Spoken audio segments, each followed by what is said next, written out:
Orleans, the Office of the Public Defender has never been adequately funded. In 2019, New Orleans will spend $258 million to arrest, prosecute, and incarcerated citizens, yet only $1.8 million will go to the Public Defender's Office. This failure to provide funding to the public defender is one of the main reasons why Louisiana is the leader in exonerations in this nation, which is why we are grateful that New Orleans Saints linebacker and man of God, Demario Davis, has put together this forum today. The Players Coalition is an organization founded and run by current and former professional athletes that works with a collective goal of making an impact on social justice and racial equity. We are going to hear from impacted individuals, people from the Public Defender's Office, and a national expert, all of who will tell us why we are here today to discuss this crisis. And we hope that the mayor and the city council are listening. And so to get things started off, our first panel will feature G. Park and Robert Jones. Robert is a community advocate with the Public Defender's Office, but before that, he spent 24 years in prison for a crime he did not commit. He is also the co-founder of the nonprofit Freedom Foundation, and he sits on the board of directors for the Innocence Project New Orleans. Please help me welcome Mr. Jones.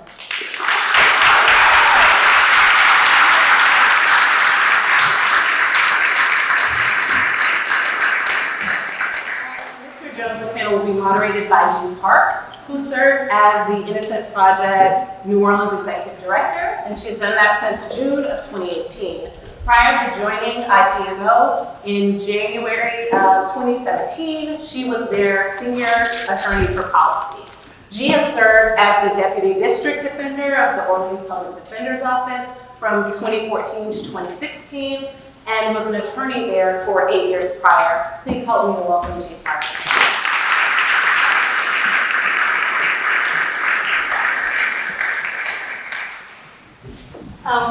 So Robert, I'm so excited to be here with you. You've been home for about 23 years. I'm sorry, you were incarcerated for 23 years. You came home in 2015, and you were finally exonerated in 2017. So tell us a little bit about what your experience was like when you were in Angola, knowing that you were innocent of the crime for which you were sentenced to life for. Cannot find the words. I mean,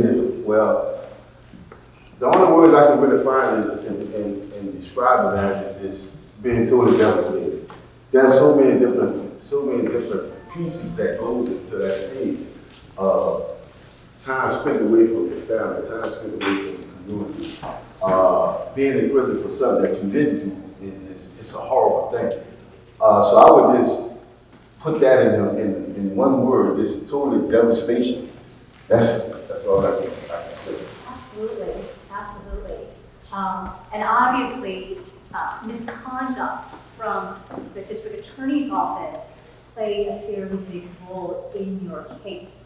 And so I'm curious to know, if you had a public defender that zealously advocated for you and fought for discovery and all the evidence, do you think that could have made a difference? Yes, as well as any other case, having a public defender is more like having an effective public defender in the sense of being able to turn over every rock by having the investigators, by having the help of the assistants to go out and get records, to get reports, giving them different things. Well, for the most part, a lot of the things that got me convicted was the fact that the district attorney withheld all the favorite evidence. But having a public defender with the appropriate assistance as it relates to investigators, the client service division that we have over there now, I'm quite sure a lot of folks that's innocent, or even in my situation, if I would have had that assistance, I wouldn't have been found guilty, right? I wouldn't have been found guilty. They would have had the right investigators to go out and get all this evidence. So, yes, it does make a difference. So I think one of the important things in your case is that your attorney did not communicate in your case, as you said, in terms of independent investigation of the case. Right. Well, it works hand in hand because it's a lot of things that he didn't do because of the fact that he didn't have the proper system, and there's a lot of things that he couldn't do because of the mere fact that district attorney's office would help other people, right? But a lot of things, even in the office as currently now, that working with a lot of our co-workers, it's like, it's crazy. We're working in this office, is trying to free people and make sure that innocent people don't get convicted, and we don't have the right resources. And one of the things I want to bring out, since we talking football, right? Since we talking about the player coalitions, a lot of people in the city would get very, very, very upset if we had the New Orleans Saints with a defense with only 15 guys on the sideline, right? And which means that those 15 guys couldn't perform effectively on the field, right? The whole city would be in an outrage. There'd be outrage, right? So the same scenario applied to this situation that we're dealing with the underfunded public defenders office. We can't defend our citizens of people in this community, and we don't have outrage. So my hat goes off to the Players Coalition and everybody who put this together to kind of like to bring this out, because we should be in outrage. We should be in outrage. Underfunded office affect our community dramatically. It have the same comparison to Hurricane Katrina, because what happens is the collateral damage and collateral consequences of underfunded public defender's office, it destroys lives in our city, in our communities. That's what it does. It destroys lives. Just like Hurricane Katrina misplaced a lot of folks, the Cobra misplaced a lot of folks when we have underfunded public defender's office. Robert, tell us a little bit about what you're doing currently at the Public Defender's Office. What's your job and what do you do? I do a lot. I do a lot at the office in the sense of my title at the Public Defender's Office is client advocate. And our client advocate division, what we do, we provide a variety of holistic service for our clients, meaning that we go get records, we counsel, we talk to the clients, we help the investigators, the way the investigator help the attorneys. We do a variety of different things. But because of the fact that I have experiences in the law from being incarcerated all those particular years, and I can resonate with our clients more. And a lot of times our clients, because of the misconceptions that have been perpetuated throughout this city, is the fact that a lot of our clients don't want to trust their attorneys. You know what I'm saying? They don't want to trust their attorneys. And I can resonate with a lot of the guys because of my experience, and I kind of like link that relationship so we can have a working relationship, so we can try to get them to better help. But there's a lot of things that we do in our division that's, in particular, I remember the case, and of course, you know I can't say his name, so I'm going to say Client X. Client X was charged with attempted murder. He was aggravated assault or attempted murder, if I remember serving correct. And the guy, when I went to visit the guy, I went to see the guy appeared to be having like a mental breakdown. He had like a mental problem. So I called someone from our division in the social service, went to see the guy and said, yes, this guy had a problem. So we look at his records, this guy was suffering from paranoid schizophrenia. And because of that, because he took that extra mile, because we took that extra step, and we got his records and made that determination, so to show that this guy wasn't actually a perpetrator, his sickness was, right? His mental health was the actual perpetrator, right? So eventually the guy got charged with discharging a firearm because he was in his apartment and he fired a gun into the next apartment, right? And it was presumably as though he was intentionally trying to kill someone. But because of the fact that he was mentally ill, in which a lot of our clients are mentally ill, and a lot of folks don't like to talk about that, but that's the truth. A lot of our clients are mentally ill and they're suffering a lot of trauma from Hurricane Katrina. And it's carrying over into these guys as they are really criminals. And that's why it's so important to fund our office So we can have these kind of services, and we can go get these medical records, and we can get these people better treatment over prison, right? Right. You know, Robert, one of the consequences of an underfunded public defender's office is that at some point, because of hiring freezes, because you don't have the resources and the money, you don't have the people power to actually accept cases, to provide the adequate representation. And so what happens to the clients that you work with on a daily basis every day if the public defender's office was forced to stop accepting cases, stop taking appointments? It's at that breaking point right now, G. It's at that breaking point right now. It's like a lot of our attorneys, a lot of our investigators, a lot of folks in our CSD and Client Service Division where I work, we're overworked. We're at the capacity right now which is so wrong, because there's a certain amount of cases that each attorney is supposed to take every year according to the Constitution, our 6th Amendment, right? And we're at that breaking point.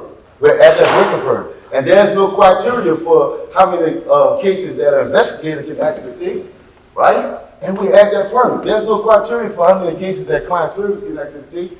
We're at that point. Whereas I wish I could be in 5 places at one time to help these guys. You know, it is not enough people. You know, it's not enough people. And what happens is that, and I deal with my own trauma for being incarcerated, right? You know, they see me walk around, do a lot of great things, do a lot of public speaking in different places like that. I see a therapist every Thursday, right? I have a lot of trauma. And there's a lot of transferable trauma, right? Yeah. That a lot of our co-workers deal with every day, right? They got folks that want to make this a career and help people, and they can't, right? They can't even start their family because they're not making enough money, right?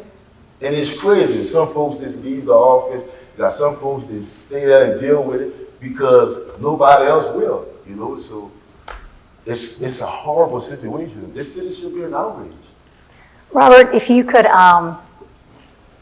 tell the city council, you know, one thing about what Orleans public defenders need from them, from the citizens of this great city and from the leaders of this great city, what would it be? I'll reiterate what I said at the city council. I say that a lot of our representatives, a lot of our leaders,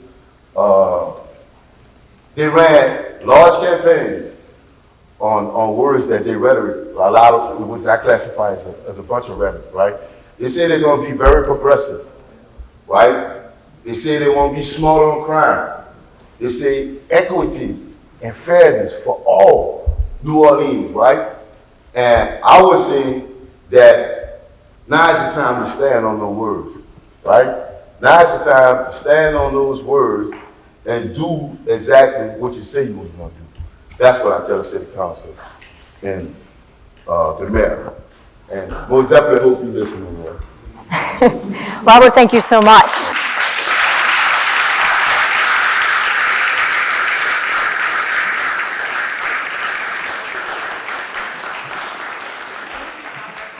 Sharing not only your story, but your insights. Very valuable. So now we are going to bring up our next panel. And the moderator needs no introduction, but of course we have to give him one anyway. Our host, Demario Davis, New Orleans Saints linebacker, and a fan favorite here, the captain of the Saints Defense Corps as well. He has also helped us in our fight to end the non-unanimous juries and to restore voting rights for returning citizens. Mr. Davis, a hand.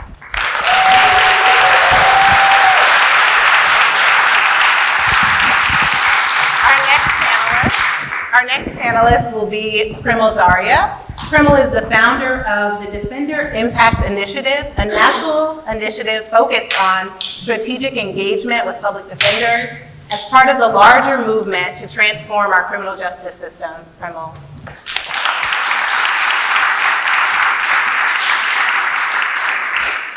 Next, we have Derwyn Bunton, the Chief District Defender of Orleans Parish. We also have Danny Engelberg, who is the Chief of Trials at the Orleans Public Defenders. And of course, we have Norris Henderson, the founder and executive director of Voice of the Experienced, who previously spent 27 years incarcerated for a crime he did not commit.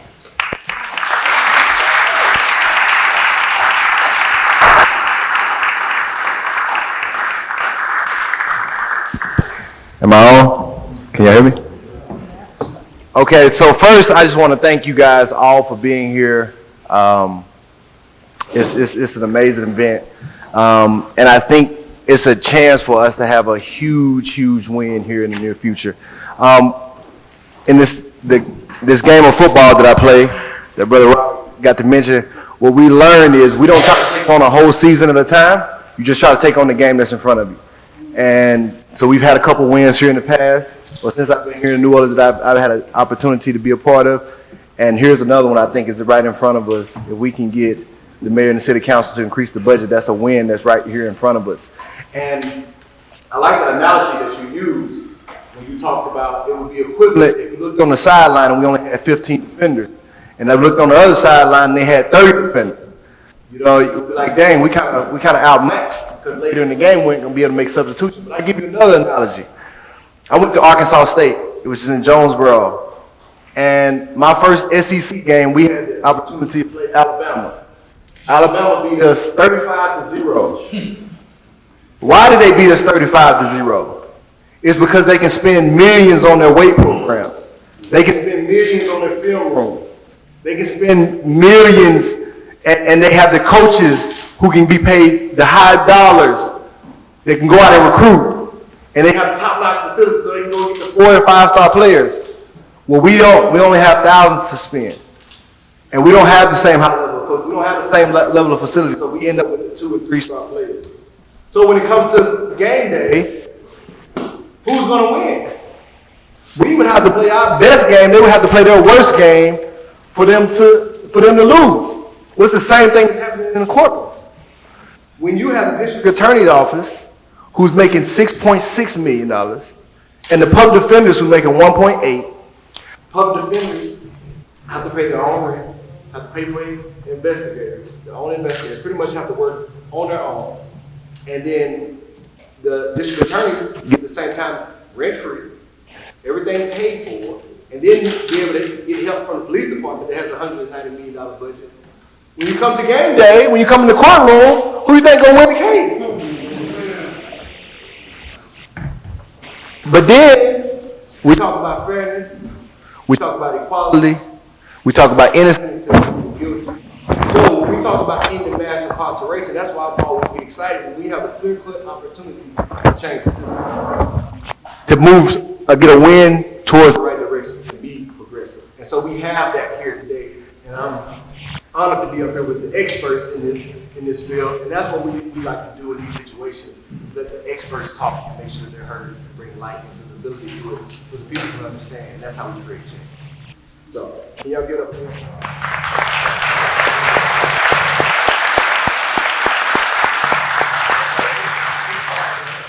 Let's start with you to lay some groundwork.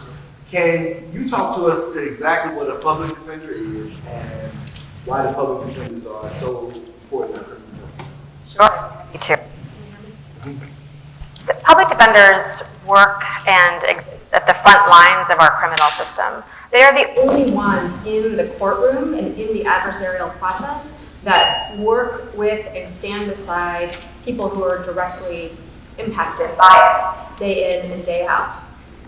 They often do that work with people who are experiencing one of the worst moments of their lives and who are about to go through a process that will determine whether they can return home to their families and their communities, and that will shape their lives to come. Public defenders in court do, I think, what most of you know they do. They stand up in court next to their clients, and they do bail hearings, and they do trials, guilty pleas, they do sentencing, they do the stuff of courtroom advocacy. But they're doing a lot more than that.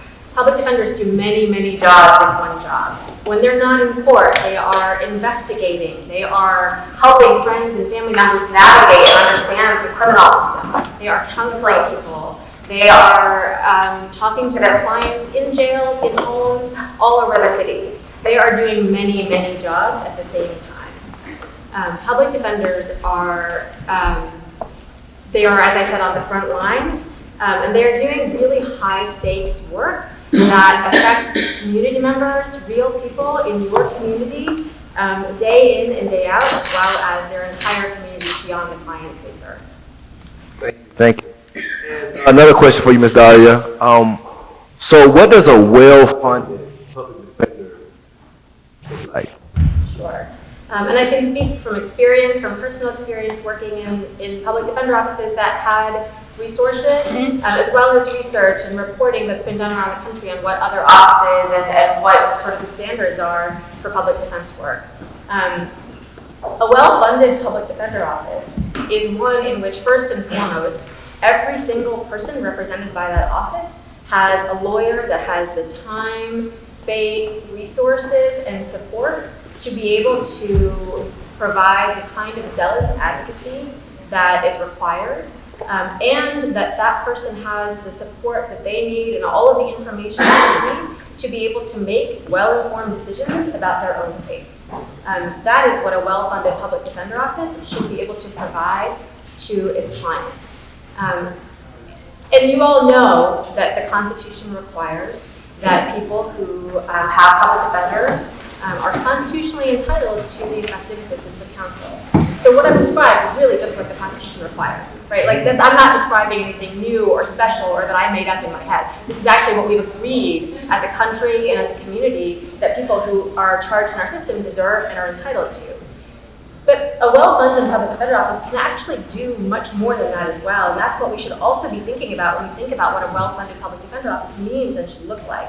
We should be thinking about the role that public defenders can play in criminal justice reform, which everyone agrees is necessary at this point in our country's history. We can think about what public defenders and well-funded offices mean for racial justice in our country.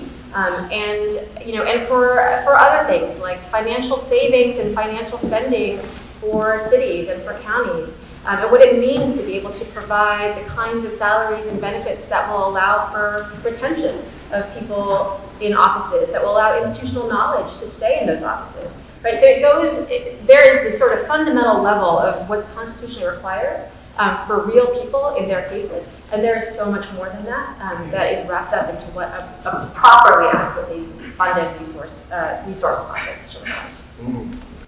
So in hearing that, it sounds like that everyone that comes in to be represented by the Orleans or by a public defender should be able to have a lawyer that has time for their case and have the resources needed to make sure that if they are innocent, that the person that's trying to prove them guilty has to go over and beyond to find a way to get it done because that person is backed up by the defense. For those at the public, at the Orleans Public Defender, is this what your office looks like? Well, thank you, and I just wanted to say thank you, Demario, for doing this. I mean, one of my heroes growing up was Muhammad Ali, who mixed incredible athletic achievement with having an incredible platform and making change, and you are now replaced my idol of Muhammad Ali doing those two things. So thank you very much.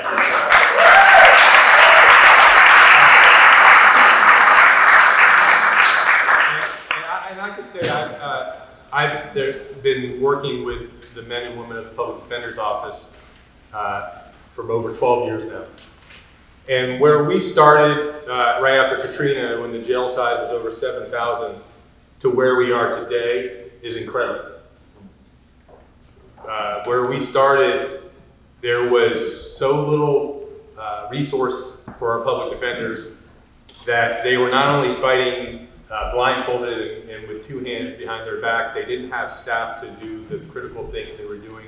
They just, when a client walked in the courtroom, that's when they knew that was their client. There was almost no ability to do any representation from arrests. But fast forward 12 years later, we've made great strides. The funding has gotten to a point where we're half, or less, still half of the district attorney's office. And while that means we've made great strides, that still means that we may not be blindfolded and with two hands behind our back, but we're still trying to do our jobs with one hand behind our back. And what that means is that we are forced to make really difficult choices. So for a young man who is going into the second year of college, who's accused of murder, and has an investigator who's able to get out to that scene and find critical evidence that the police missed, that because that investigator got out there and was able to be resourced and the attorney was able to do that, was able to then take that evidence and get that charge eventually thrown out, where that young man would have been the many, many young men throughout the New Orleans history who have been falsely convicted had we not done that. We were able to make that choice for that young man and have those resources to find that evidence. But I can tell you that for that young man that we were able to do that, there's another young man sitting in Orleans Parish prison right now who does not have that. And we know that. Every Orleans public defender knows that in our bones. Everyone who's in that court knows that. And I'll give you another example. There's another young man who our staff has worked tirelessly for, who has struggled with incredible abuse from his family, who suffered from debilitating mental illness, so much that he couldn't make ends meet. He was on the streets, and because of the resources we put into working with this young man, he's got mental health treatment, he's got housing, we were able to give him Medicaid, he is now stable, and it's a night and day difference. But for every young man like that, there's another young man and many more who are sitting in a jail as a mentally ill person without treatment, and who, if they do get out, won't have the benefits of stability and the health. So we are able to do amazing things with what we have, but it's not enough, and it doesn't reach everyone. And so, one of the things that's the difference between a fully resourced public defender office and where we find us because of the historical lack of funding is that we still have half of our clients and half of our community that we can't get to. Wow. Just think of a picture. If two people, you and somebody else's child, your child and somebody else's child went to a hospital, and the hospital said, we only have resources to treat one person.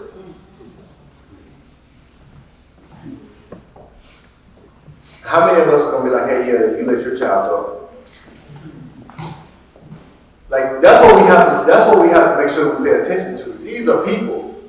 These are human beings. These are persons, not people, not criminals. Like, these are persons. Like people, like individuals, and their life matters. And if we're not taking the time to make sure that the resources are available to make sure that that person gets the due justice that they deserve, then we're not living up to our ideals and morals as a country. Because it's like innocent until proven guilty, unless we don't have the money to represent you. Right? That's what we're saying. But we'll continue. I can go all day. So can you walk us through the history of the funding crisis here at the Orleans Public Defender?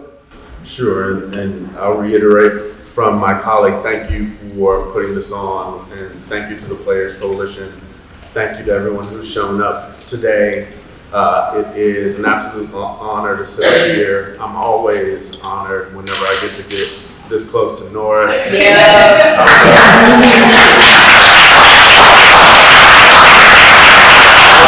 Y'all try to call Norris. It's a hard thing to do sometimes.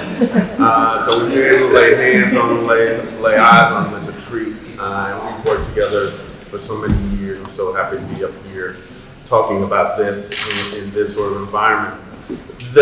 Our struggle for funding, the Orleans Public Defender's Office and public defense generally, but specifically our office, we are a part of a legacy of struggle, and that funding represents that. What the funding represents is how we have not yet achieved equity in our criminal legal system. That is some of the biggest evidence, along with 59 attorneys versus 90, 7 investigators versus 30, $190 million police budget. That's all evidence of a legacy of struggle. And the history goes back to 1963 with Gideon. What folks need to understand, and what I try to put out to folks more and more, is that Gideon was decided in March of 1963. At the same time, our country is struggling in the throes of the civil rights movement. At that same moment, almost at that same moment, Martin Luther King wrote a letter from Birmingham jail. And was a person in jail, and everybody's telling him how untoward it was. He's talking about ministers saying it's untoward to be in jail, and he's arguing there's nothing untoward about being in jail to highlight an unjust law. And what we are is a part of that legacy. Gideon comes in the middle of the civil rights movement, and it is not an accident. It is part of the war then on people of color, on race, on class, on how poor people were treated as other. And so here today, we have vestiges of that same system. If you get arrested in Orleans Parish, and they decide that you are eligible for our office, you immediately owe me $40. You owe our office $40. That's the administrative fee. Now remember, you're too poor to afford a lawyer, but now you owe $40. If we argue for you at first appearances, then you also got to figure out how to pay bond, if you can pay bond. Right? That's another, and if you do pay bond, we get a cut of that fee too. Now, if you take your case to all the way down the road, if you're found guilty or plead guilty, you owe us another $45. That's the public defender.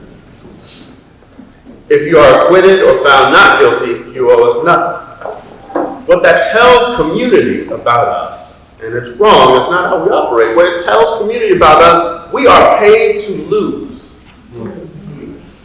Structurally, those are the rules of the game. We are paid to lose, and it's been like that since the right was enacted in Louisiana. And that has been our user pay system for public defense since we've had a public defense system. It's inadequate, it's unreliable, and it's unstable, and we've argued about that the entire time, but it's also inequitable. And it's that history of struggle that we need to tap into to find that outrage. It's that history of struggle we need to tap into to force some change, to make some demands of folks, some decision makers, to make our system more equitable. It is not the case that we do 1/3 of the work of the district attorney's office. That's false. It is actually, we work hard, as hard or harder than district attorneys, and we know what we're not allowed to do, and it's tearing us up. We are, as Robert said, at that point. We're at that point as an office. We're also at that point in history where this funding structure is unacceptable, it's unequitable, it's unjust, it's unstable, it's inadequate, it's unreliable, and damn, how many times do we have to tell you and show you this? How many more Roberts do we need? How many more horses do we need to pay? Before you understand this is affecting real people, it's taking fathers away from their children. It's taking mothers away from their kids. It's got us taking care of parents. Because that's what you got to do for people. One of the things I tell staff every once in a while, I'll recycle it. It's the story of the sheep and the goats out of Matthew. And it's Jesus talking to people, talking to his followers about who's going to be at the right hand of the Father. Here's what he doesn't mention. He doesn't mention you're going to be there by prosecuting everybody you can prosecute. You're going to be there by throwing the wrongly convicted in jail. He says, one of the things he does say, because when I was in prison, you came to visit me. And for that, you earn your place. We are earning our place. It is time for other decision makers to earn theirs and change this inequitable system so we have the funding we need to do the job we're called upon to do.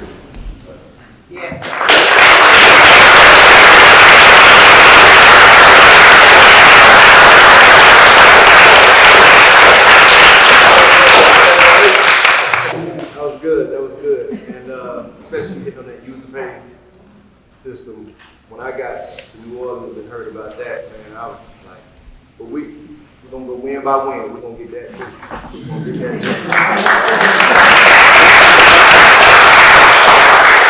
Mr. Henderson, you work a lot in the community here. Not that long ago, because of lack of funding, OPD had declined to take new cases. And they may have to do that again soon. Can you talk about how this impacted the people in the community and the people who had to be put on the wait list? It has a tremendous impact. I want to applaud everybody here, especially me and Derwyn has been in this struggle during the trip. And so to see the office to be where they're at, but it's kind of like, I'll tell you now, it's almost like the public defender's office, like, everybody who living in your parents' house. We don't have that independence. Mom say, you're going to do what I say as long as I'm paying the bills. You can pay the bills, you can behave the way you want. The biggest problem is that public defender's office don't have the independence that it needs. And I think the time has come when it's almost like, you know what, we're going to shut it down to demonstrate to you, you need us as much as we need you. And I reference that primarily because in the early 70s, when I was in prison, we shut the prison down, shut the courthouse down, because everybody refused to go to court. They couldn't do anything. We refused to go to court. Call your name, come out, I ain't coming out, I ain't going to court. And we shut the court down. The problem is that the culture that exists at Tulane and Broad has never included the public defender's office. If you just hear the language from judges, it's like, oh, that's not public defender. You don't own nobody. And so it's that mentality that has to change. One of the tragedies that our community suffer from is because of that. We're kind of like uneducated about what the role of public defenders do, that narrative around public defenders, even to the extent that people call them public pretenders. I was in a meeting yesterday in D.C. On the same conversation around indigent defense. And three of the public defenders from across the country, they kept using this same description, public pretenders. So you can't see yourself that way. If you see yourself that way, other people will paint you that way. And so in our communities, that our folks don't understand that the reason that these lawyers who went to law school like everybody else represent you is because you can't afford to hire one yourself. The challenge has always been in this particular city that they've always operated at a disadvantage. When we started to change the public defender's office to what it looks like today, private attorneys who were serving as public defenders also had a private practice. They didn't work all day as a public defender. And the tragedy was, if I needed that person to do a bond reduction for me, that person would say, well, you would take off that public defense hat and put on that shirt and say, well, you have to hire me to go and talk to the judge to get you a bond reduction. This office has morphed into something totally different. And I'm proud to say that I've been kind of like with them every step of the way, seeing the change. But our community just don't fully understand the impact that the lack of resources have. It's like every time we want something to go, hey, Mom, can I have? And Mom don't have enough money to spread around. But that's not the case here. This is the case where some folks have the lion's share of the resources and just don't want to share. I remember about 4 years ago, we was at a city council meeting, budget hearing. The prosecutor was sitting where you sit that deep. Derwyn was sitting on this end of the table. And they just easily say, oh, we will give the DA's office $3 million. And by the time they walked down the table and got to Derwyn, they said, we'll give you $500,000. I'm like, time out. Why you just couldn't split that $3.5 million down the middle? Because fair change ain't no robbery. Because the prosecutor can't do his job and let somebody standing next to me to afford me the right that Derwyn was talking about under guilt. I'm entitled to a lawyer. And if you're going to appoint a lawyer to me, well, that lawyer needs to have the same resources. Danny mentioned the police department. You know, that's their investigator. Well, the defender has to hire somebody. The state has the police, the FBI, the DEA, the sheriff, every law enforcement entity. There's 13 of them in this city. And they all work for the DA. And so just think about the eye, like we said again, when you look at that team across the field, you got 32 players, and they got 66, but they can just weigh it out. And that's what this system has been doing to the indigent defense in this city, is just been wearing people out. We can't keep enough good lawyers because they get burnt out. They get burnt out, and the thing about it is so much collusion that exists in this city around the lack of funding for indigent defense, because these judges are in collusion with it, you know, because the judges are the ones who initially, when we start pushing up the envelope about direct representation, they were the first ones to push back, you know, because for years, I would have Danny at my first appearance, another motion hearing, I probably have Derwyn. By the time I get to trial, I got G or somebody else. So always that this public defender don't know nothing about my case. Well, that was something systemic. That was by design. And the minute they changed the system and said, no, we want to represent our client from start to finish, the pushback came from the DA's office, came from the judges. And so if this is going to be some parity or equity, it has to be across the board. And I think if the city, this city, we all pay taxes to, and I think this is why we're here today, for us to stop going to the city with hat in hand saying, give me then you can respect. We got to start making demands on the system. I want my tax dollars to go this way. Yeah. It's just like when the mayor goes around the city, she goes from district to district. Okay, tell me what y'all want me to do with the taxes I collect. Well, when she show up in district A, B, C, D, or E, hey, check this out. We need you to pump up the budget for indigent defense.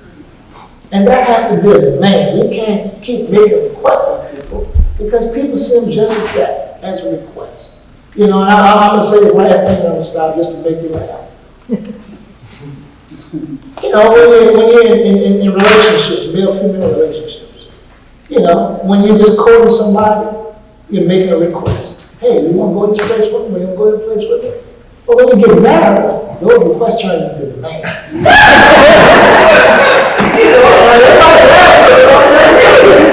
know, that's true. It's like, I'm out at you at 6 o'clock. And when you get married, you'll be home by 6 o'clock. And so I think this whole thing is about how we approach this. It's one thing, one of the challenges that Derwyn and the paint do the heavy lifting. Yeah. This is something that the community has to take on because there are ethical rules that they have to follow, certain things they can or cannot do. Well, that don't apply to us. Those rules don't apply to us. And so we can show up however we want to show up, but 90% of it, we have to show up. And so at the city council hearings where we have to fill these places and make demands on those people. Because one of the things about all those folks is that, and this is the language we tell them all the time, your vote today dictates my vote tomorrow. So if you don't vote for this, trust me, I won't be voting for you the next time we go for the election. And so we have to get serious, man, about how we use the power that we actually have in the community, and we use it for something that's going to be advantageous to us. Indigent defense is advantageous to us. Because how many of us can afford $40,000 for a lawyer like that? I see people with good jobs, they ain't even raise their But the tragic thing about it is, now this is the pickle that they don't even qualify for indigent defense. But they're going to need somebody to represent them. And so this is how important this really is for us in this community, for us to fully understand that the role that they play in leveraging the playing field, and in a city where we almost leads the nation in exonerations, we should be trying to get it right the first time out. We should be trying to get it right the first time out. And to some of y'all, I suggested some of y'all, just go sit in the courtroom sometimes. I think one of the eye openers for Demario and Ben and the commissioner and Ms. Benson one, they went to the courthouse. It was proximate. They got close to it. A lot of us see this stuff from afar, and we're like, oh, I can't see it. Say it ain't so. But when we're right up close and personal, we're proximate to this thing, we actually see the damage that's being done in our communities. And we wonder why folks, we deal with a lot of collateral consequences that people face. They go to jail for 65 days, they lose their house, they lose their car, they can't get a job. People don't think about there's over 400 collateral consequences that people face just from coming in contact with that system. This is the vanguard that kind of protects us from that system. And if we don't protect this, we don't put no protection on ourselves. Like they say, fool me once, shame on you. Yeah. It's white, shame on me. And so that's on us. We don't do enough to solidify that this office is, I ain't gonna say equal, because this is not about equality. I tell people all the time, people say, you pray that your good deeds, I pray that my good deeds far outweigh my bad. I don't want equity. I want my good deeds before I outweigh my bad. We want a public defender's office that can go toe to toe with anybody, because they have the skill sets, they just don't have the resources. So if you don't provide me with the resources, we're going to have a challenge. And so that's what this whole community is about, for folks in our community to understand that all the bad things that you may have heard about the public defender's office in the past, 9% of them would probably been true. And I can attest to that, how that office used to be. But I guarantee you now, this office doesn't operate that way. And one of the things that I'm glad about, because people were like, oh, how do you know? Because I've been a part of this system. Most folks on the outside looking in will always talk about something that they don't have a clue about. But we have been practitioners of this system. We've used this system in our lifetime. And we know how this system should be working, and given the resources, I guarantee you, a lot of stuff that's going on over there. And in the meeting we did yesterday, one suggestion came up that, you know what we need to do to strengthen public defense? We need to deny all private attorneys from practicing criminal law. Just stop all private attorneys from practicing criminal law, and I guarantee you, any defense will be in the place it needs to be at. And I guarantee you also that the results that you see will be miraculous. People can't win. It's like, how you conquer this battle if you don't know the weapons of war? And so that's what this whole challenge is. This whole challenge is about why these folks don't have the resources that they need when they're going up against the DA, the police, the FBI, the DPA, the sheriff, and all the judges that back into man ago. Thank you for that, brother.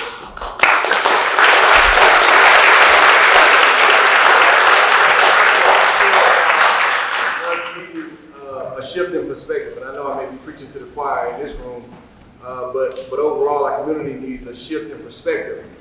When you understand that the ideals and morals of our country says innocent until proven guilty, it doesn't say guilty until proven innocent. So when you walk into a courtroom, you're supposed to already be assumed that this person is innocent unless he's without a shadow or she's without a shadow of a doubt proven guilty. So that would mean that the pressure needs to be on the prosecutor, not on the defense team. So if I'm on, and bringing the analogy into football terms, if I'm on defense, which I play, and it's the end of the game, and they're on the 50-yard line, and they only got 15 seconds, and they got no timeouts, I'm feeling pretty good on defense. That offense is going to have a miraculous plan to figure out a way to get to the end zone. But what our system is doing is saying, okay, the ball is going to be on the 45-yard line or the 30-yard line. We're going to give them 2 minutes. You know what? Give them an extra timeout. They got 4 timeouts. That's what they're doing. How are we going to stop them? They got so many plays that they can run from the 45-yard line to the end zone, and they got an extra timeout. You gave them all the resources. So now the pressure's on the defense to come up with a miraculous plan to keep them out of the end zone. And that's the same thing that's happening in our courtroom. The defense has to pull off a miracle every time they keep somebody free. Yeah. And that's why nobody's really being free. You know, everybody taking these guilty charges, even though they know they're innocent. And that's what's leading to increasing what we have as mass incarceration. So if we want to change our system, we got to change our perspective. Let's make what our actions in our society and demand it live up to what it says it's going to do.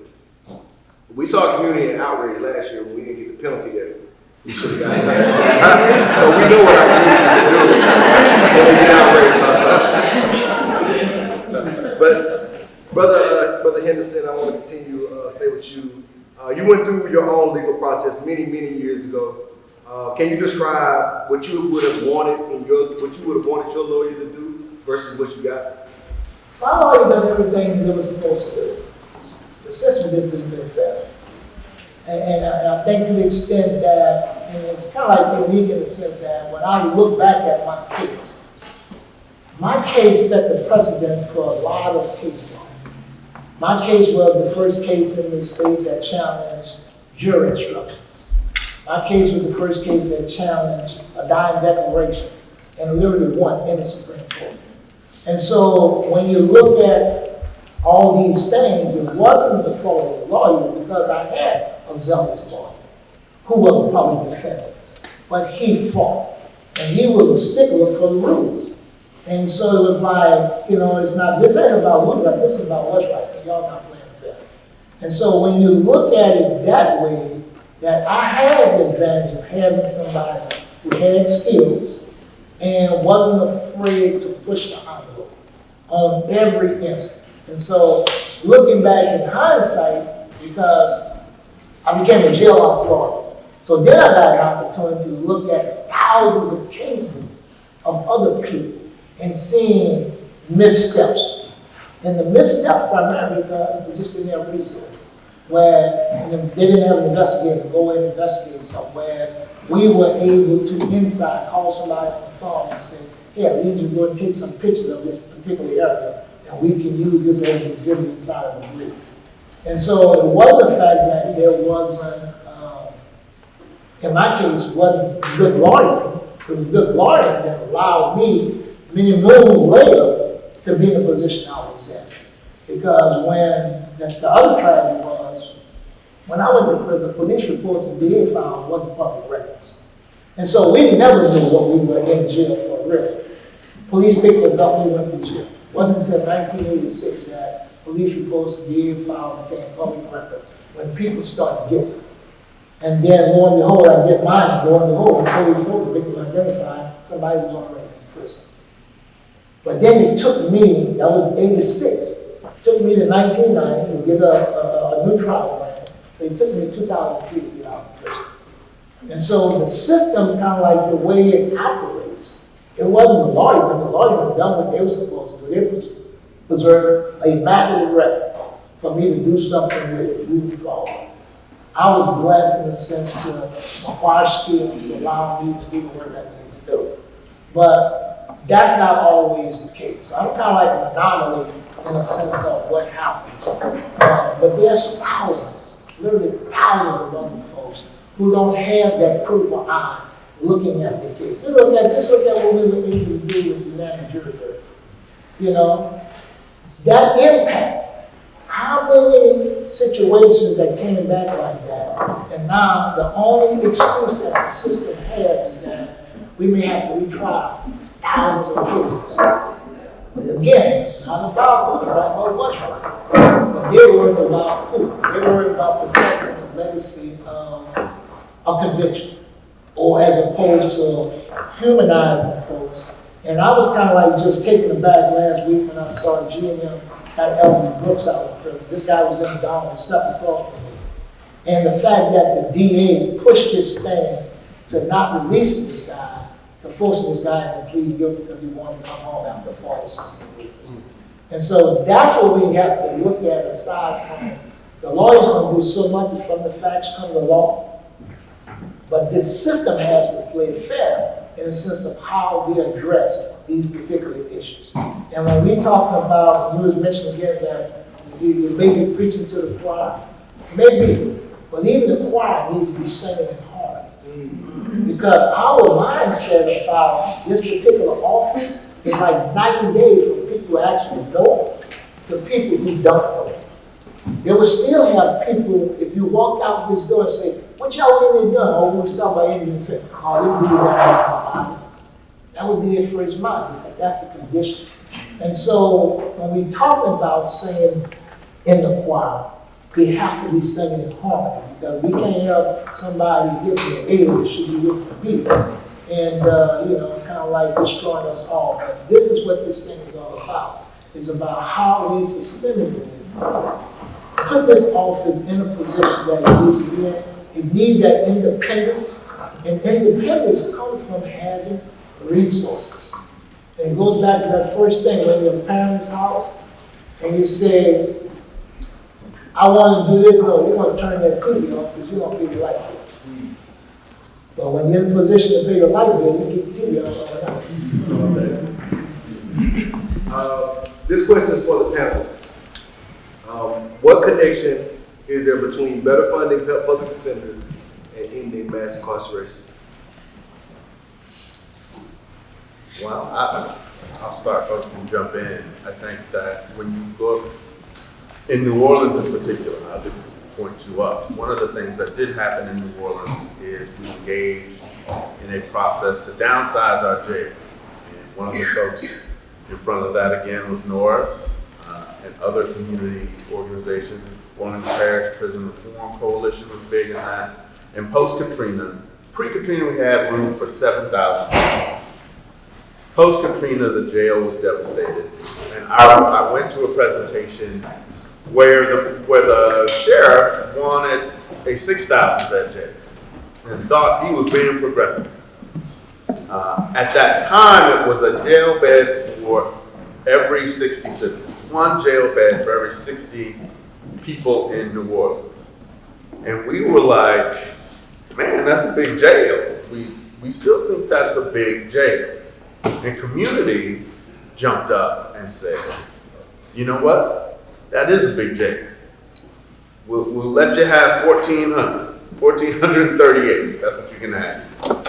And there was a big fight, there was back and forth, but there were demands made of the council, there were demands made of the mayor, and the thing that stopped the sheriff, he needed a zoning variance.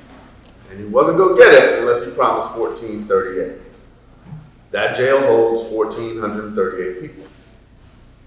But, and I just came back from the jail population management meeting, the average daily population is about 1,100. And the target is 990. Because community said we could do better. And part of the plan to get us to this point was engaging public defenders. And what we did was we doubled down on our advocacy early, fighting for bonds, fighting for release. Release on recognizance went up, average length of stay went down, and the jail population went down precipitously. From the time we engaged in the process, it was about 1,700 folks, to now about 1,100 and fall. And so what happens is with good advocacy, when you change the landscape, when you add a public defender's office that is skilled and is part of the solution, you tend to get better solutions. You tend to get folks with lower sentences. That was the Harvard study of Bronx defenders. And you tend to get fewer folks in jail, and that is New Orleans' experience.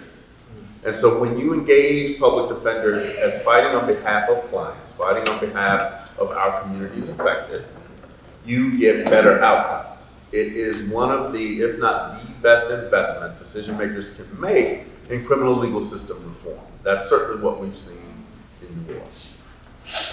I'll just echo that and say that is 100% true and backed by studies and reports around the country that have shown, as Derwyn just mentioned, that is true. Public defenders are poised, are structurally poised at so many different intervention points in the process to advocate on behalf of their clients going home, and going home in a reasonable timeline quickly, that is what will ultimately lead to the deep carceral results that we're all looking for. Right, so public defenders are positioned to intervene at bail hearings, and they are well resourced to be able to actually talk to family members and to be able to then advocate to the court and say, hey, this is what's going on in this person's life, this is why you should go home. To have well-funded investigators who can go out and find that key piece of evidence that will change the course of a case or that will undermine what the state or the government says is the evidence in the case. Public defenders are positioned at sentencing to be able to, if they are well-funded and resourced, to do the research and to deep dive into the records and the analysis that will show the court that there's a long history here, there's a complicated history here, this person doesn't need to be in jail for a long time. There's so many more intervention points even than that. The public defenders are the only ones that are situated to make change in. And so it's really critical that we resource public defenders so that they can do those things. That's what we've set them up to do, and that's what they should be able to do. And even beyond that, well-funded public defender offices build community trust, right? They build public trust. And that, above everything else, is what we need for healthy communities, for harm reduction in our communities. We need healthy communities that trust the people they're working with. And funding public defenders is a critical component of that. Dharia, it is no accident that we're at our lowest jail size population and the city invested $1.8 million. There's no accident. Straight line between a full-time public defender office, even with one hand behind its back, with this drastic jail size reduction from over 7,000 when Hurricane Katrina hit to just over 1,000. But we know a couple things. That a small investment in resourced advocates saves the city money. One jail size pod of 40 people costs the city $2.6 million a year. And I can guarantee you that the men and women of OPD will get a lot more people their freedom, will get a lot more justice if they have the right tools to do that. We can save the city millions of dollars and get that jail size to be right size, because it's still not right size. And we can get that jail size so that it saves taxpayers money to get our folks healthier and in stable places.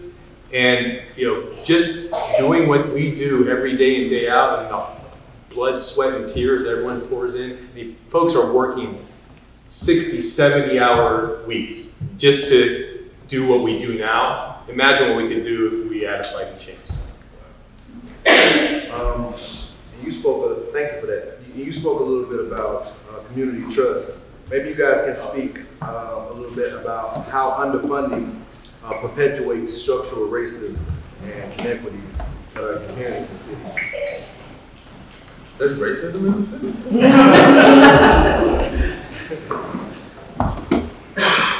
I think for us, for public defenders, for our office, we define our success with service. And service is a journey. And it's a journey we're willing to take with our clients. We don't define our success with conviction. That's a point in time. We don't define our success with arrest. It's a point in time. We ride with our clients and our community. And that means you have to pay attention to a history, like I said, a legacy of struggle that is coextensive with our civil rights movement. And you can't ignore, because of that, the intersection of race, class, and gender, and gender expression in the work that we do.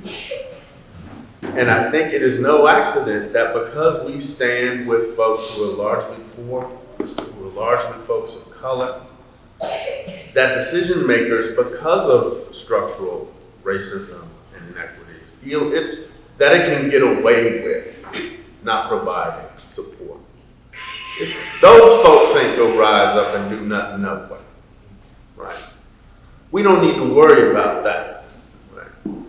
It makes me angry all the time that if you reduce the resources to us, then what it means that you magnify years of inequity, years of racism, classism. I gave an interview a couple of years ago. I'm like, imagine if boards of directors had to drug test for their tax break. How much cocaine would show up in those drug tests, right? For millions of dollars. But a struggling mother trying to get by might have to drug test for the $10 she needs to spend. All of that is evidence of a system that is wrong-headed and built on this idea that poor folks of color, don't deserve the same rights. That's what underfunding shows to our community. When we talk about public trust, when you won't fund support for the poor people going through the system, you're going to perpetuate the over-policing because you don't have a 4-second challenge. And those disproportionately hit folks of color in our community. So we're actually going to give you all time to ask questions. So first, give our panel a hand.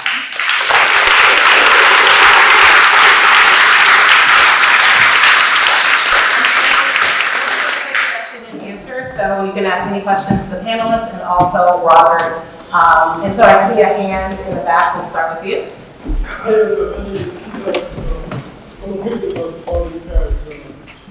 Defended on did 20 years, had to carve out because I never saw my lawyer in 5 months. Mom said, don't go to trial, don't have no defense. Did 20 years, learned the law, got myself out of prison. I'm in the community every day. My community is suffering from politics. Politics is poverty pimps, pastors, elected officials. Put it all in one, spread it around, this is what you have here. Marvis, I don't know, you're a St. Clair. We live 2 blocks from the Superdome. Never saw a St. Clair since I've been here. I don't know if you're hard in the right place, but if it is, I can tell you now, the buck stopped at Derwyn Bunton for funding for Orleans Parish. There's no way possible that the city council could give this man $6 million and give me $1 million, and I don't be upset. So if you're a lawyer, you got to litigate. Federal courts is not going to intervene. You have to go to them. Derwyn Bunton have to file a U.S. federal civil rights violation because it's been going on too long. We can communicate, we can congregate forever. Canizero is a devil of the lowest order. He hides evidence.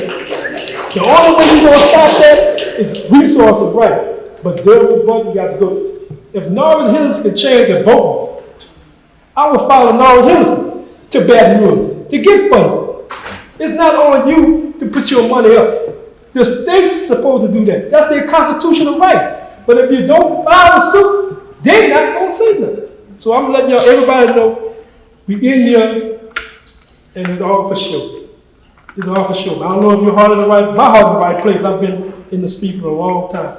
If politics is like this, I can hire Robert Jones for the public defender to make it look good on my part. You understand? The buck stops at Derwyn, but he got to advocate for these poor people. Because if he don't, Canada's never going to deal with us. They kept a guy, my friend, 3 years for a murder they know he didn't commit. He lost 3 years of his life. They never apologized. They never said nothing. You understand what I'm saying? And the thing is, the majority of the judges are sponsored by Canada. So they're not going, if I'm a judge and I'm sitting up here watching something going on and I don't say nothing, what we doing, man? We playing games. Norris know. The first time I ever got not guilty, I represented myself through the Orleans Parish, Orleans Independent. Did not go represent you. We can sit around here, you can give more resources in the world, I'm telling you. Did not go represent us right. Nobody should go to jail if you got a lawyer. Not at all, because you can take one police report and get a person out of jail. They held that for 20 years. Now they started letting it get, that's how I got out. My police report was all no time on it. When I got arrested, nothing. But back in the day, they wouldn't give you that. So the thing is, bro, if your heart is in the right place, you don't supposed to put your money on. The state's supposed to do it. The state's supposed to. You don't supposed to. You can allocate, but you don't supposed to put your money on. I'm telling you, you don't supposed to put your money. Appreciate that, brother. Appreciate that. Do we have any other questions of that?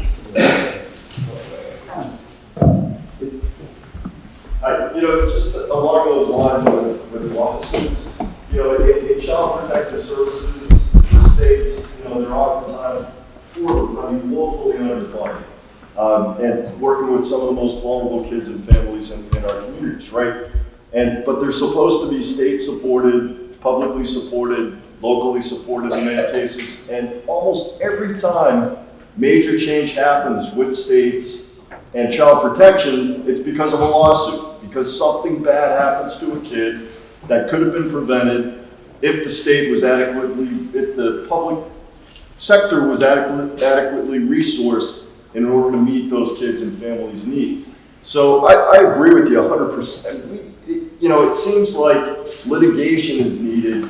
I know litigation was filed against the public defender's office when you did put the brakes on in taking new cases because you didn't have the resources to be able to adequately service those clients. And it just seems like, it's way past time for, I don't know who you filed that case against, if it's against the DA, if it's against but it seems like something has to go to that next level in order to be able to get the resources we need. No, I agree, because about 15 years ago in State versus Perk, the system was found to be unconstitutional. And it seemed like they drew a few dollars and it didn't go anywhere. So that's why I was saying earlier when I mentioned about going to people with happy hand as opposed to making demand. And I agree, and I'm offended to quote something that I learned from this guy when we worked side by side.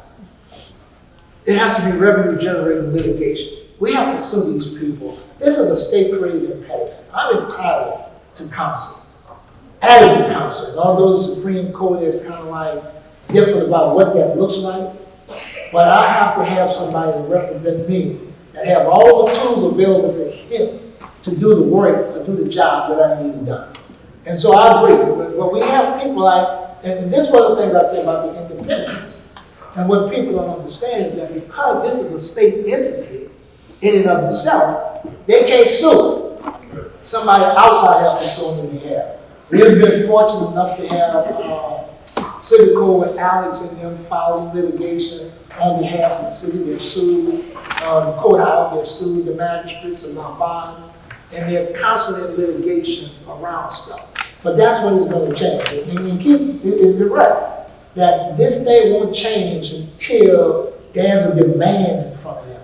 And like right now, the Fifth Circuit, one of the most conservative circuits in this country, have already sided with every piece of litigation that has been filed against that system. The challenge becomes sometimes as though, it's like with fighting, you ride or die with your fight. But I should tell them all the time, I'm not throwing the first punch. You throw the first punch, I'll be wilding and dirty punches all day long. But you got to convince me that you want to fight. And I think that's kind of like what I'm hearing in the sense that throw the first punch and we're going to ride or die. But the thing is that it has to start with this litigation to kind of like bring it up, go into the city council. That's going to be fine because it's going to help kind of like patch it up till we get where we at. But this is the kind of like challenge that this office faced because they can, and even the litigation that you meant, that was friendly litigation. That was considered to file this on our behalf because we can't file ourselves. But the history of this system being unconstitutional is already in precedent, State versus Perk. And it has never been corrected. The ship, like people say, you never see a ship turning, but it actually turns. Well, this ship has kind of like been turning, but it's just kind of like stuck in the middle of the river. The thing is, we have to kind of like show up and start saying, you know what? We've been kind of like in the middle of the river for a long time. This ship needs to dock. And the docking is like, give us the resources, and people crying because, again, the case apart, that politicians are going to do what politicians do, and what they tell you is what you think you want to hear. But we got to tell them again that that's unacceptable, that this is something that, this is what our want, needs, and desires are, and we're not going to settle for anything less than that. I want to clear one of the misconceptions up before we do some better. First of all, Demario and the Player Coalition is not giving all these public defenders new money, right? I wish. Clear that up for the most part. And another thing is, I totally agree with you, brother, you know, because I'm from that same struggle. But at the same time, it's like a lot of these folks I see that participate in a variety of different things that make change. These are some of the same folk that participate in the United Jury Coalition that I was a part of as well. So it's not a show, right? And we have to show up and start advocating and start talking about things first before we can get to that part of filing litigation. I totally agree with you and go in that direction. But we have to educate, which I learned from God. Educate, mobilize, and then act, right? So this is one of the things that we do right here. So I totally agree with you, but I just want to clear that misconception up because we have media here for the most part. Well, and the other thing I want to say is there is ongoing litigation. There is ongoing systemic litigation against the public defender system in Louisiana. It's centered in Baton Rouge, which is probably why nobody here hears about it all that much. But it is ongoing, and I think their next trial date setting is in spring of 2020. So there is sort of on that track litigation. What I will also point out is and sort of how I look at these things. It was told to me once upon a time, a war is fought on many fronts. And I firmly believe with litigation or anything else, if you don't show constituency, if we don't show up, if you look like you by yourself, they'll do anything to you. And that's why we need community support. That's why we do need to mobilize. And don't ignore your own power, institutional or personal. I don't. And so when you rise up and want a law change, you can get a law change, and you don't need to sue nobody to do that. Well, my name is Derwyn. I appreciate everybody here. I was also affected by our system, wrongfully convicted for 20 years since the age of 17. But I want to put a challenge on our community. I have worked with Derwyn and Danny, and they're honest folks. The only thing they have done since I've been knowing them is trying to put forth the truth. And so, and help people who can't help themselves. And so I feel like a big burden is on the community to stand behind some of these guys that's in the trenches that's really fighting for our rights. You know, one of the claims that I filed on post-conviction is ineffective assistance counsel. That's a constitutional right we have to an effective counsel. And the standard of meeting that unconstitutional right is attorney, you have to show that the attorney was defective, something that be done with defective, and how that deficiency was deficient, and how that deficiency prejudiced you. So that's what we need the funding for, to allow for our public defenders to be effective, to not be deficient and have those deficiencies prejudice you and get a fair procedure as you go through the criminal court procedure. Thank you. And we have time for one more. Right here. So I guess my question for the panel would be regarding the public defender's office being required to hire their own investigators, right? I think this current step is great in getting more funding because that allows you guys to be better funded, have more resources, hire more people, to be able to hire more investigators. But it's still not exactly reaching excellence, right? In that the opposite side still has 5 legal officers behind them being able to do these investigations for free. So my question is, eventually, are there any plans, is there a fight, I guess it would have to be nationwide, right, to have a an investigation office for public defenders to where you guys aren't having to pay for that. I think that's quite ridiculous, and I don't know if I ever see that being equitable with more funding, though more funding is clearly necessary.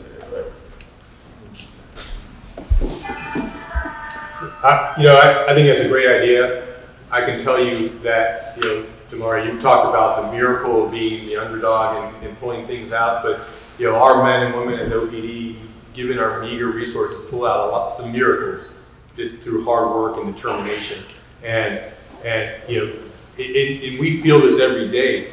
If we just had, and this is, it's really not, it's just a choice of the community. It's not it shouldn't have to get to the court. We're in New Orleans, Louisiana, that is one of the most progressive places in the country that talks about equity. And if we just had that equity, and we had the equal funding, and we had those 30 investigators that the DA had, whoa, you can't imagine what we could do.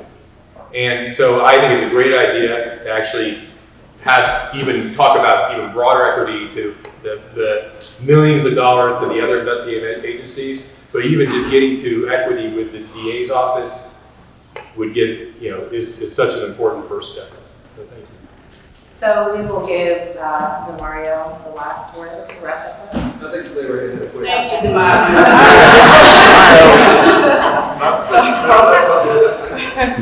My name is Derwyn Morton. I'm a Muslim of black men and of black women, and myself been affected by the criminal justice system as well. And one of the things, as Robert said, I wanted to dispel, because we do have media here, and it would probably read ex-con said, convicts gathered to this. That's how it would read. But I want to put this out here to say that our communities for a long time did not trust the public defender's office. And it's not because we just didn't want to, it's because most times the first thing that we were told was, listen, here's the plea. And if you're worn out, if you've been in a jail cell for months and months and months, and even if you know you didn't do what they say that you did, you're gonna say that you did just because you wanna go home. And so that has been the culture for so long, Derwyn, that we don't understand that there's a new person there. When I say we, I mean my community doesn't understand that it isn't business as usual, and it isn't, the good old boys network still going on at the public defender's office. So I wanted to just put that out there that, they're not trusting it, but it's not for no reason. And the other part of that is that, I've sat in courtrooms because of this work. I've sat in courtrooms and I've heard the judge threaten to lock up a public defender. I've heard the judge say to a public defender, shut up, sit down. But then turn to a district attorney and say, sir, or ma'am, you can continue. So I understand the fear and the frustration, because if I'm going to work, I don't want to end up in jail trying to do my job. I get it. And I say that to say that, and I hope the cameras catch this part as well, that, our communities need you all. Because as you said, Sir, Canizero is a devil, and he's the worst kind of devil. And he's come to steal, kill, and destroy families of color, and he'll hit one or two Caucasians if he wants, right? But we have to call this stuff what it is until we have those conversations about what race looks like, what that jail looks like, and who's in that jail. We're just meeting to meet. But I don't think that's what we're doing here today. And as you said, Robert, we always show up, and we on the front line, and it ain't always easy.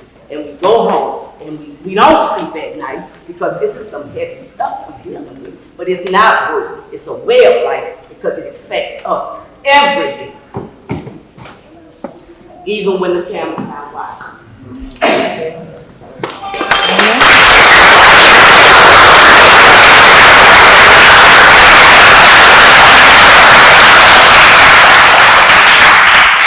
Thank you guys for all of that. I would just leave you guys with this. Early on, when I was a youngster, I used to watch football on TV, You know, a guy would run a play, he'd catch a ball and he make trip and fall, or a guy be on defense, they'll throw the ball his way, he would drop that ball, like, dang, why you drop the interception? Or a guy run back there to hit the quarterback, he would miss the quarterback, like, dang, he should have got that sack. And I used to judge him harshly until I started playing in those games. And the ball would come my way, and I'd drop it, or I'd get to the quarterback, and he'd move at a sudden moment, and I'd miss him. And then I'd go back and watch him and be like, dang, I shouldn't have judged that guy that I was talking about. So now, when I see guys mess up on the field, I say, okay, I see what he did right there. So when I get in the game, I'm going to do this. See, I would use what other people were doing to motivate myself on what I can do. And that's the same way we got to be in the community. Everybody got to play a part. Everybody got a role to play. I'm a basketball fan too. I won't never play in the NBA.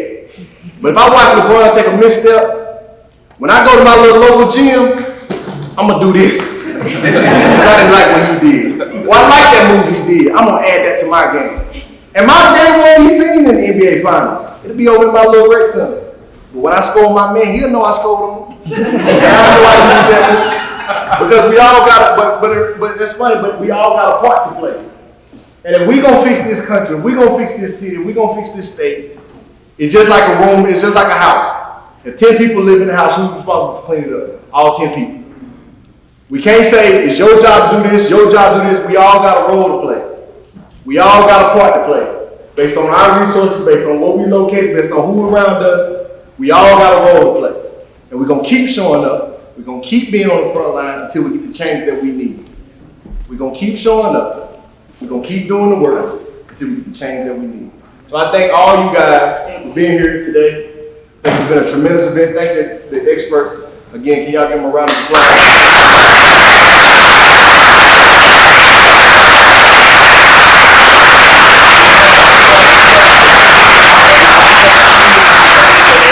They're fighting day and night for these injustices to be fixed. And it's a pleasure and honor for me to be able to help come and bring greater light to what they're doing. These are my superstars, my heroes, Hall of Fame, guys who, ladies and guys who've been in this situation and come out and who are advocating for the people who are still in it. So that's what I appreciate. I honor and respect you guys. So just thank all you guys for